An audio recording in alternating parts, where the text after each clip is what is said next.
तो फिल्म में देखते हैं कि घनघोर अंधेरा है और बिजली की चमक और बादलों की गड़गड़ाहट के साथ सुनसान अंधेरों को चीरता हुआ एक हल्की सी रोशनी में हमें एक सीढ़ी नुमा घर दिखाया जाता है। इस घर में एक लड़की किचन में कुछ काम कर रही होती है। तभी घर की रेलिंग से बाहर का दृश्य देखते हैं कि बाहरी तरफ सड़क पर स्ट्रीट लाइट जल रही है। इधर किचन में काम करने के दौरान लड़की फ्रिज खोलती है और अचानक उसे किसी के दरवाजा खटखटाने की आवाज आती है। वो पीछे मुड़कर देखती है और दरवाजे की तरफ जाती है। पहले तो वो खिड़की से बाहर की ओर देखती है, जो कि पूरा कांच का बना हुआ होता है, जिससे कि बाहर देखा जा सकता था। बाहर अंधेरा होता है और सड़क पर गाड़ियां पार्किंग में खड़ी रहती है और स्ट्रीट लाइट जल रही होती है, लेकिन उसे कोई नजर नहीं आता। अब लड़की खिड़की के कांच के स्लाइड को बंद कर देती है, पर कुछ ही पलों में फिर से दरवाजे के खटखटाने की आवाज आती है। लड़की उसी जगह पर खड़े होकर पीछे पलटकर खिड़की की तरफ देखती है और फिर पास जाकर चारों तरफ देखते हुए लंबे लॉबी को पूरे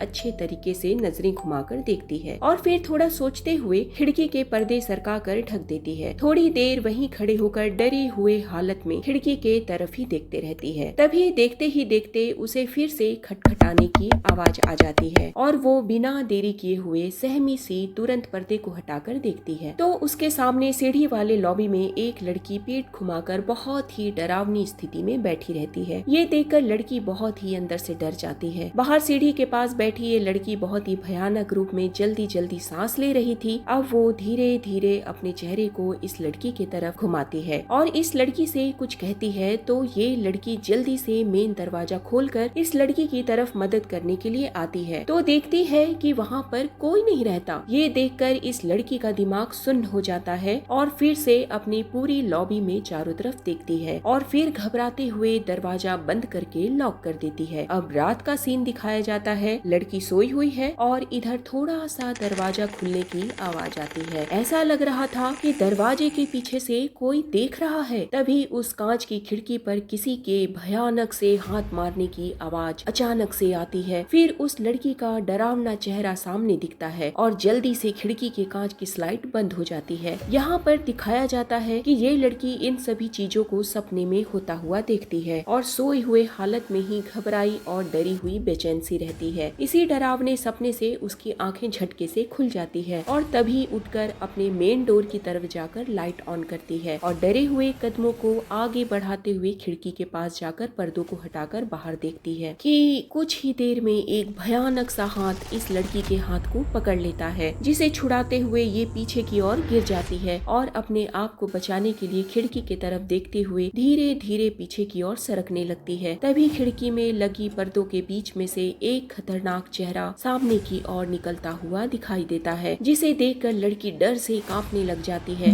उसकी सांसें तेज चलने लगती है। तभी फिर से एक हाथ इसकी ओर बढ़ता हुआ आता है। अब लड़की फौरन उठकर वहाँ से दूसरे कमरे में भागकर आ जाती है और दरवाजे को लॉक कर देती है। उसकी नजरें दरवाजे के तरफ ही होती है। अब इस तरह धीरे धीरे अपने आप को पीछे की ओर करते हुए एक दीवार की खिड़की से जाकर टकरा जाती है। लड़की जल्दी से पीछे पलटती है और पर्दा हटाकर बाहर लॉबी में देखती है और फिर पलटकर रूम के दरवाजे की तरफ देखती है। अब खिड़की का स्लाइड हटाती है और फिर से पलटकर दरवाजे की तरफ देखती है। अब लड़की एक चेयर पर चढ़कर इस खिड़की से बाहर निकलने की कोशिश कर रही थी कि उतने में ही रूम के दरवाजे की खुलने की आवाज आती है। लड़की बाहर निकलते निकलते रुक जाती है और दरवाजे की तरफ देखने लगती है। दरवाजा पूरे तरीके से खुल चुका था तो सामने बनी खिड़की पर वही डरावने चेहरे वाली लड़की मौजूद होती है, जिसका एक हाथ खिड़की पर लगा हुआ होता है और धीरे से एक उंगली खिड़की पर रखते ही पूरे कांच पर दरार आने लग जाती है और तभी उसका भयानक सा चेहरा चिल्लाते हुए दिखाई देता है। लड़की ये सब देखकर सहम सी जाती है, लेकिन अगले ही पल हमें पता चलता है कि ये उसका एक डर का भ्रम था। लड़की फिर से दरवाजे की तरफ देखती है, लेकिन दरवाजा बंद होता है। अब इधर लड़की खिड़की से बाहर कूदकर घर से बाहर लॉबी में आ जाती है, लेकिन कुछ ही देर में लड़की अपने आप को कुछ अलग ही दुनिया में पाती है। इसके चारों तरफ अंधेरा और एक हल्की सी रोशनी इसे नजर आती है, जहाँ चारों तरफ सितारों की तरह छोटी छोटी चीजें चमक रही थी। अब वो अपने दोनों हाथों को उठाकर दोनों तरफ से बहुत गौर से देखने लगती है और तभी फिर से उसे वही दस्तक सुनाई देती है। तो जैसे ही वो पीछे पलटती है तो उसे वही भयानक लड़की उसके सामने खड़ी हुई दिखती है, जो घर के अंदर कमरे में मौजूद थी और खिड़की स्लाइड को बंद कर देती है। यहाँ पर ये दिखाया जाता है कि अब ये डरावने साए के रूप में उस घर के अंदर थी और इधर ये लड़की घर के बाहर, और इस तरह इसे बाहर करके और खिड़की का स्लाइड बंद करके वो वापस अंदर रूम में चली जाती है और ये लड़की हमेशा के लिए घर से बाहर।